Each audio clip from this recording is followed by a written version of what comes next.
Welcome to New Bride Live. I'm your host, Nova Reed, bringing you behind the scenes footage of some of my favourite gorgeous wedding industry suppliers. Today I'm joined by the beautiful Chenka, head designer at Ritva, Westenius. Chenka, thank you so much for joining me today. Oh, Nova, it's more than a pleasure. I'm looking forward to this. So for my designs, my mother is so fantastic. I've kept all her classical designs and I'm going to continue to keep them because that is what she's master of. It's absolutely timeless, never will date, and they're still selling. Yes.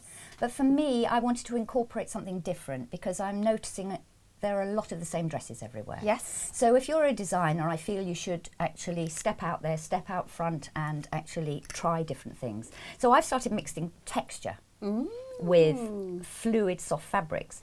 But you see, I have an aversion to tulle due to tutus and sylphied and all these sorts of things. So people come to me and say, you don't have any tulle dresses. But I do. I've now started to design fabrics, but using tulle in a different way, so to enhance the texture. So therefore I go, yes, I do have a tulle dress, and they maybe look at me like I'm mad, but it is tulle. Yes, it's used in a different way. Exactly, and so therefore, and then adding some structure and texture with some beautiful silk fabric, and then, well, like recently, because capes are so in, I found from my mother's archives of all these beautiful fabrics. I just couldn't resist them, so I found an old vintage kimono cape that I bought on tour about, the first time I went to Japan, actually, touring with them. And I took the pattern from that. And honestly, darling, put that on yourself and waft down the catwalk or waft down the aisle. I know nobody ever will, but I see it sort of floating and blowing in the breeze on a beach. And, you know, but just trying to invent, you know, and trying to be a designer, really. Yes. In that, thinking of innovative things rather than the same old, same old, same old. Like you said, there's so many different versions of the same thing. Yeah. And, you know, when I was looking for my dress, I felt, oh, why am I just seeing the same thing over and over again? I tried on over 50 dresses. Wow. I thought I would find it easy because I'm petite. Yes, many exactly. things will fit. It was the hardest part for me, and it was much to do about the fact that there just didn't seem to be much choice for just wanting something a little bit different. So there's, you know, there are women that want something different. So, but here also, okay, you can look maybe at one dress, but I can actually say to you, well, look, you could change the top to that. You can change a belt. We don't need to use that beading because everything starts off unbeaded. So we hand bead everything here. At the moment, I'm sort of creating a few sort of more encrusted. So at the moment, I had this fabric made for me. It's got beading on it already, but I want to create a crystal necklace effect on it. So I've started a hand bead with Swarovskis. Oh, your eyes. I'll get you to show me that. No, but it's hard on the eyes. But I also find that's my little peaceful moment, beading. It's like paint by numbers. Cathartic. Well, just therapeutic. That's the word. Cathartic. That's fabulous. No, that's brilliant. At least you know what I mean. No, I didn't know what you mean. Being an ex-dancer, we understand each other, it's fine. Yes, it comes with risk, doesn't it? If you're of that generation and you don't mind buying things online, if you're opting to buy a dress online, then it just comes with more risk. I suppose so. And for me, I think buying a wedding dress is more of a purchase, it's an experience. And I think you will miss the experience if you don't have that connection. Yeah, very good point, because, well, basically here, just to be completely honest, I don't force anybody to buy anything. Yeah. I am just happy they've come here, and I hope that I help them with their shapes, with how to look better, you know, everything like that. And obviously, like in life again, you will buy something if you really want it. You don't need to force people into buying something. If you really love the dress that you're in, you're going to say, yes, I'd like to buy it. I couldn't agree more. You know? You're very much about accentuating what somebody already has rather than making them be somebody they're not. Yes. Talk me through a little bit more about how you do that here and why that's important. Okay.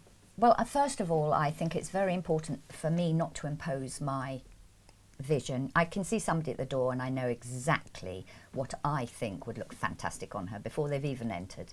But I would never do that to anybody. I always like to first talk to them. I like to listen. And this is the big issue. People don't listen. Listen to what they want. Let them look themselves. And Well, I operate like this. I like people to, with their instinct, just pick some dresses. I'll put those on, but I will know if they're not the right shape. I'm going to then say, can I just show you something else? Because there isn't a woman on the planet that, if you put her into a dress and show her the difference, and she looks amazingly different, isn't going to agree and often change her tactic. There are some people, obviously, who want the big dress and they're not going to, that's been their dream all their life. Yes. But I have to say, a lot of my clients are very intelligent, you know, women with their, holding their own careers down. You know, I don't get very young girls in here. The average age, I think, nowadays is 34, isn't it, in England? Absolutely. That's generally my 30s onwards. Yes. Are my sort of clients who are. So they know their style. They know but they their also mind. They won't take the rubbish of, oh, close your eyes and look in the mirror and oh, will he think? Do you know what I mean? Yes. Because it insults their integrity. Sure. That's just my opinion, of course. Sorry, but you know, and I just like to get to know a person. That's what I remember the first time I met you, and I just knew I need to connect with you in some way, because I love how you speak so eloquently about your life as a ballerina and how that's influenced, you know, your new passion and your new life as a designer. I've only just started. I can't remember how many years ago now. I retired 16 years ago? Anyway, I've only just started going back to the ballet, but I can't go back to watch it. Any roles that I've done. Sure. And I also can't listen to the classical music because steps come flooding into my head still.